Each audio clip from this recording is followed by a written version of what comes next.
Ari sa tas mga labing awahing balita. Human mo kiha to si matay mo ra magtinuol ug maayo ni si Congressman Meow Meow. Si Janet Garin kagahapon ikiha na sa doon ni ato sang adlaw ha. File na sa impeachment complaint. Unyas Lunes na ba balik na sila.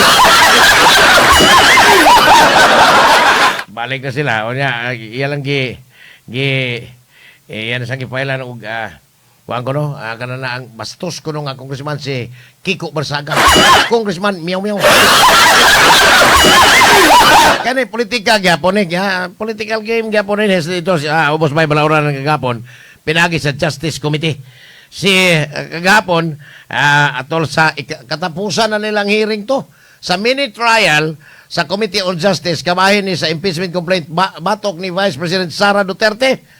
Kining duha ka mga impeachment complaint upat man tani duha rin nilampos apan nakakita gid sila og probable cause matod pas mga sakop sa maong komite ba ang 53 ka mga membro way labot to si kuan di man kabutar makatambong ka pero di ka kabutar sa maong komite ba basta di ka membro katong anak ni Senador Rodante Marcolita dito man itambong man pero ang iyang dili sa kabutar. Si Congressman, Sagi Party List Congressman Ropaulo. Rodante amahan Ropaulo po dyan, Marcolita. 53-0. Klabiha. Mura magwagi ni Alcontra ni kagapon. 53-0. Pag ingon nga doon na ba'y probable cause naa. Sila tanan doon lang yun. Ingon nga kuan nga, why abstention, wapoy. Ni butar og no. Yes, tanan, 53.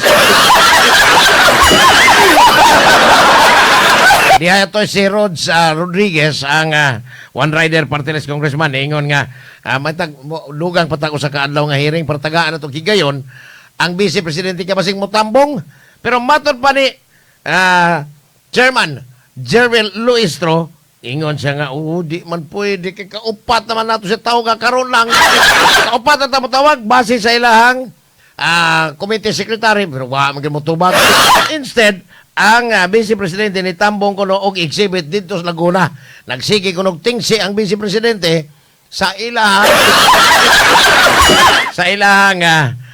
exhibit dito samtang nagsigig dungog ang Committee on Justice alang sa umaabot nga Lunes diin sa Lunes pohon ilan ang isubmit sa plenaryo ang committee report og posible na nga dadon na ang articles of impeachment dito sa Senado for a trial. Now, matod pa nga sa Lunes, balik naman silang sesyon adto na nila i-doso ang committee report aron ilang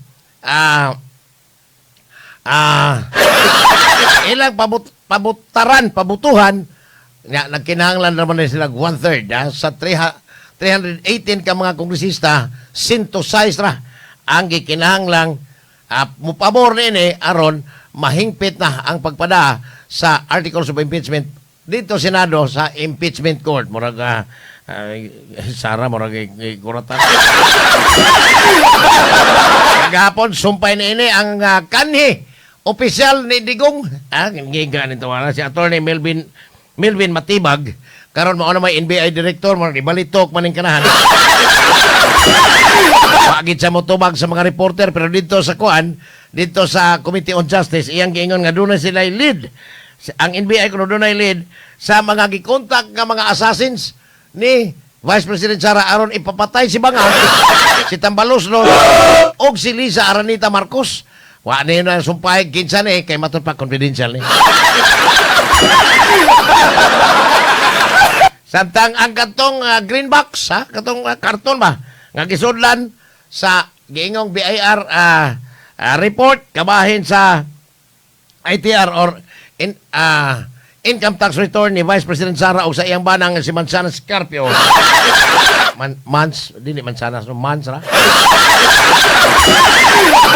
giingon nga wagin mablihi kay matod pa dili ko nun sa National Internal Revenue ko dili ko nun basta-basta ang ablihan gawas kung doon ay court order apan wa may court order kato naman komite matod pa nga dili angay ablihan sa butos nga 38 ang pabor nga dili gyud ablihan samtang unom lang ini ang niingon nga ablihin na wa magin mablihi so pabor pili sila pero matod pa nga adto na ni bahala ng Senado na impeachment court Kung ilang ablihan dito sa Senado mo naman katong ang hirap katong envelope ba.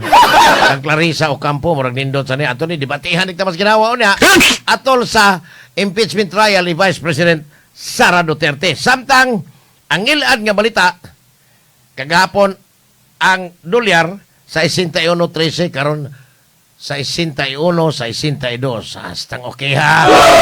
Samot ka unlod ang Pilipinas ni kaya ang ibayad na to sa gobyerno mga utang sa gobyerno ngadto sa mga international financial institutions dolyar man. Ay, uyabo. Kila mo nakapaldo ni.